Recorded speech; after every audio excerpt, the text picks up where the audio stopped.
بسم اللہ الرحمن الرحیم۔ السلام علیکم دوستو، امید کرتا ہوں آپ سب لوگ خیریت سے ہوں گے۔ ایک دفعہ کا ذکر ہے، کسی گاؤں میں ایک چودھری رہتا تھا۔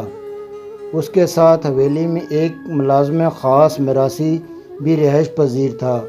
مالک اور نوکر ایک ایسی سست الوجود قوم سے تعلق رکھتے تھے جو ٹھہرے ہوئے پرسکون مزاج کے مالک تھا اور آج کا کام کل پر چھوڑنے کا عادی تھا۔ ایک دن چودھری پکوڑے کھانے کے بعد اخبار سے بنے لفافے کے مطالعے میں مصروف تھا۔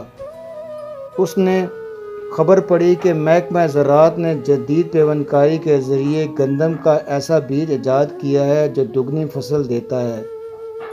چودھری نے ملازمین کو اکٹھا کر کے نئے بیج کے متعلق صلاح مشورہ کیا۔ صلاح مشورے کے مختلف نشستیں جاری رہیں اور آخر ایک سال بعد گندم کا بیج مذکورہ بونے کا فیصلہ ہو گیا۔ فصل بونے کا موسم قریب آیا تو چودھری نے ملازم خاص کو بیج لانے کے لیے شہر بھیجا۔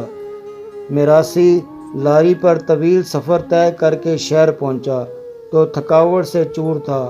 وہ شہر میں اپنے ایک عزیز کے گھر گیا تاکہ چند دن آرام کر کے سفر کی تھکاوٹ دور کرے اور بیج خرید کر واپسی کا قصد کرے۔ میراثی کو شہر میں مختلف عزیزوں اور دوستوں کے ہاں آرام کرتے ہوئے ایک سال گزر گیا۔ آخر جب دوبارہ فصل کاشت کرنے کا موسم آیا تو چودھری کو میراثی کی یاد آئی۔ اس نے ایک اور نوکر کے ذریعے پیغام بھیجا کہ میراثی کو ڈھونڈ کر لائیں۔ دراصل چودھری کو روایت سے ہٹ کر فصل بونے کی جلدی پڑ گئی تھی، جیسے کچھ لوگوں کو بجلی چوروں کو خلاف کارروائی کرنے کی جلدی ہوتی ہے۔ نوکر نے بڑی مشکل سے میراثی کو شہر میں تلاش کیا اور چودھری کا پیغام پہنچایا۔ میراثی جب بیج کی بوری کمر پر اٹھائے گاؤں پہنچا تو بارش کے باعث ہر طرف کیچڑ ہی کیچڑ تھا۔ وہ حویلی کے گیٹ سے داخل ہوا، اس کا پاؤں پھسلا اور دھڑم سے بوری سمیت گر گیا۔ بوری پھٹ گئی اور سارا بیج کیچڑ میں بکھر گیا۔ چودھری نے آگے بڑھ کر میراثی کو اٹھانا چاہا تو کیچڑ سے لپٹے ہوئے ہاتھ کھڑا کر کے بولا، بس رہنے دو چودھری صاحب، آپ کی جلد بازیوں نے ہمیں مار ڈالا ہے۔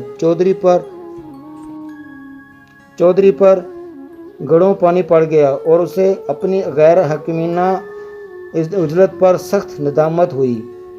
سبق: جلدی کا کام ہمیشہ شیطان کا ہوتا ہے۔ وہ فصل میں کمی کی جائے یا ڈیمز بنائے جائیں یا دہشت گردی ختم کرنے کے سلسلے میں کی جائے اور لوڈ شیڈنگ یا مہنگائی پر قابو پائے۔